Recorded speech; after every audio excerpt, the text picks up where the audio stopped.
राज्य सरकारनं शेतकऱ्यांना एक मोठा दिलासा दिलाय। पीक विमा योजनेमधून शेतकऱ्यांना भरपाई मंजूर केली आहे। पात्र विमा लाभार्थ्यांना भरपाई मंजूर केली आहे।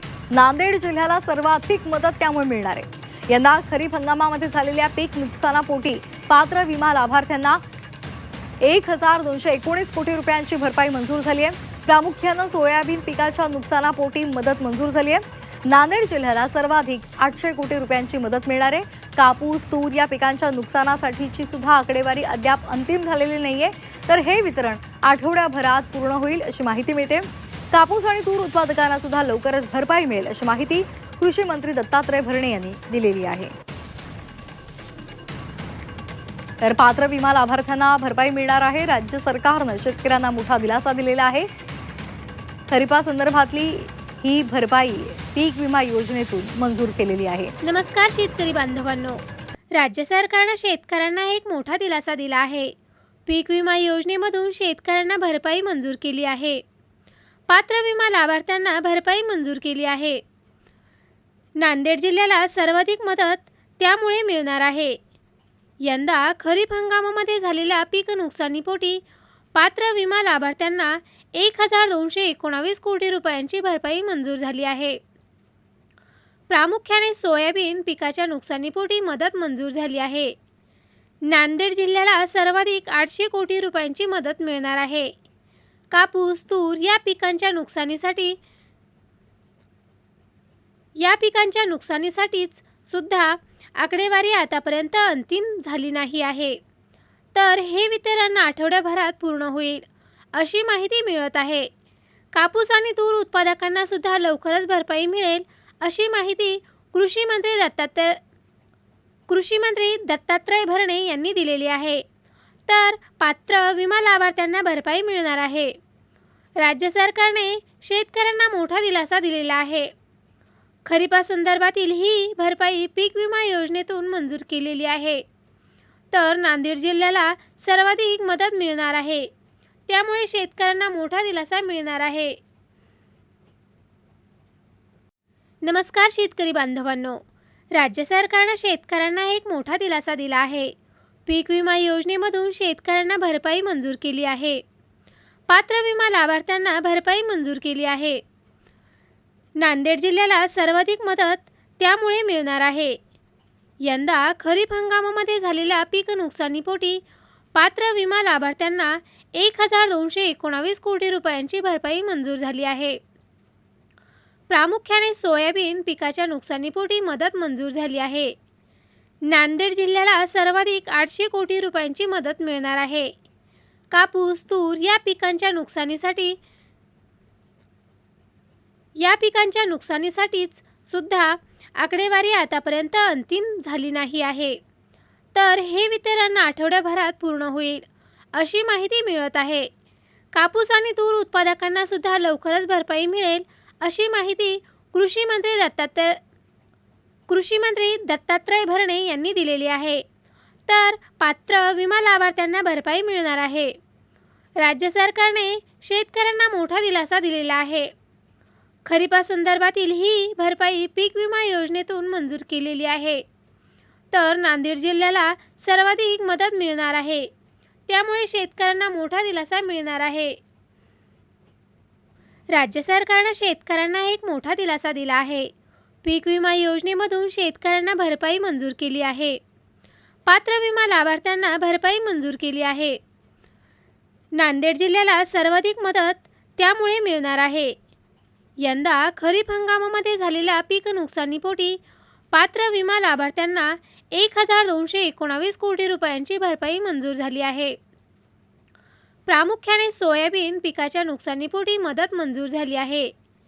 नांदेड जिल्ह्याला सर्वाधिक 800 कोटी रुपयांची मदत मिळणार आहे। सध्या अतिवृष्टीग्रस्त 17 जिल्ह्यांची यादी प्रत्येक अपडेटनुसार बदलू शकते, पण अलीकडच्या बातम्यांनुसार साधारणपणे 17 जिल्ह्यांच्या मदतीत समाविष्ट केलेले आहे हे 17 जिल्हे। अतिवृष्टीग्रस्त संभाव्य 17 जिल्ह्यांची यादी आपल्याला मिळालेली आहे। नंबर 1 ला आहे नाशिक, पुणे, अहमदनगर, सोलापूर, सातारा, सांगली, कोल्हापूर, औरंगाबाद म्हणजे छत्रपती संभाजीनगर, जालना, परभणी, हिंगोली, नांदेड, लातूर, बीड आणि उस्मानाबाद। म्हणजेच धाराशिव, बुलढाणा, अकोला ही 17 जिल्ह्यांची यादी आपल्यापर्यंत पोहोचली आहे. ही यादी न्यूज आणि मागील अपडेट्सवर आधारित आहे. तुमच्या जिल्ह्याचे नाव नक्की चेक करा आणि तलाठी किंवा ग्रामसेवक किंवा अधिकृत शासन GR मधून चेक करून घ्या. शेतकरी बांधवांनो, आजची सर्वात मोठी आणि दिलासादायक बातमी आपण बघितलीच आहे. अतिवृष्टीमुळे त्रस्त झालेल्या शेतकऱ्यांसाठी सरकारने मोठा निर्णय घेतला आहे. राज्यातील तब्बल 17 जिल्ह्यातील शेतकऱ्यांना नुकसान भरपाई देण्याचा निर्णय घेण्यात आलेला आहे. मित्रांनो, गेल्या काही दिवसांमध्ये झालेल्या अतिवृष्टीमुळे अनेक शेतकऱ्यांच्या पिकांचे मोठ्या प्रमाणात प्रचंड नुकसान झाले. सोयाबीन, कापूस, भात, भाजीपाला अशा अनेक पिकांना फटका बसला आहे. शेतकऱ्यांच्या हातात आलेलं पीक अक्षरशः वाहून गेलं. सरकारचा याबद्दल मोठा निर्णय घेतला आहे. याच पार्श्वभूमीवर राज्य सरकारने तातडीने पाऊलसुद्धा उचललं आहे. 17 जिल्ह्यांमध्ये नुकसान भरपाई जाहीर केली आहे. या योजनेअंतर्गत शेतकऱ्यांना थेट बँक खात्यात पैसे जमा करण्यात आलेले आहेत. पंचनामे पूर्ण झाल्यानंतर पैसे वितरणाला सुरुवात होणार आहे. ही मदत कोणाला मिळणार आहे? ज्या शेतकऱ्यांच्या पिकांचे नुकसान झाले आहे त्या शेतकऱ्यांना ही मदत मिळणार आहे. तसेच ज्यांचे पंचनामे पूर्ण झाले आहेत त्या शेतकऱ्यांना सुद्धा याचे पैसे मिळणार आहे. आणि हे कोणते 17 जिल्हे आहेत हे आपण बघूया.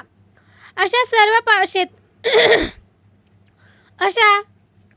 सर्व पात्र शेतकऱ्यांना या योजनेचा लाभ मिळणार आहे. शेतकऱ्यांसाठी दिलासा.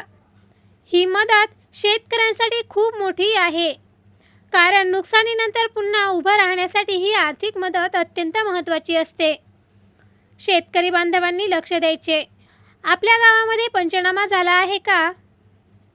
तसेच बँक खाते आधारशी लिंक आहे का हे सुद्धा चेक करणे गरजेचे आहे. ग्रामसेवक किंवा तलाठी यांच्याशी संपर्क ठेवणे गरजेचे आहे. आता आपण कोणते 17 जिल्हे आहे याबद्दल सविस्तर माहिती बघूया. नमस्कार शेतकरी बांधवांनो, राज्य सरकारने शेतकऱ्यांना एक मोठा दिलासा दिला आहे. पीक विमा योजनेमधून शेतकऱ्यांना भरपाई मंजूर केली आहे. पात्र विमा लाभार्थ्यांना भरपाई मंजूर केली आहे. नांदेड जिल्ह्याला सर्वाधिक मदत त्यामुळे मिळणार आहे. यंदा खरीप हंगामामध्ये झालेल्या पीक नुकसानीपोटी पात्र विमा लाभार्थ्यांना 1219 कोटी रुपयांची भरपाई मंजूर झाली आहे. प्रामुख्याने सोयाबीन पिकाच्या नुकसानीपोटी मदत मंजूर झाली आहे. नांदेड जिल्ह्याला सर्वाधिक 800 कोटी रुपयांची मदत मिळणार आहे. कापूस, तूर या पिकांच्या नुकसानीसाठीच सुद्धा आकडेवारी आतापर्यंत अंतिम झाली नाही आहे. तर हे वितरण आठवड्याभरात पूर्ण होईल अशी माहिती मिळत आहे. कापूस आणि तूर उत्पादकांना सुद्धा लवकरच भरपाई मिळेल अशी माहिती कृषी मंत्री दत्तात्रय भरणे यांनी दिलेली आहे. तर पात्र विमा लाभार्थ्यांना भरपाई मिळणार आहे. राज्य सरकारने शेतकऱ्यांना मोठा दिलासा दिलेला आहे. खरीपासंदर्भातील ही भरपाई पीक विमा योजनेतून मंजूर केलेली आहे. तर नांदेड जिल्ह्याला सर्वाधिक मदत मिळणार आहे. त्यामुळे शेतकऱ्यांना मोठा दिलासा मिळणार आहे.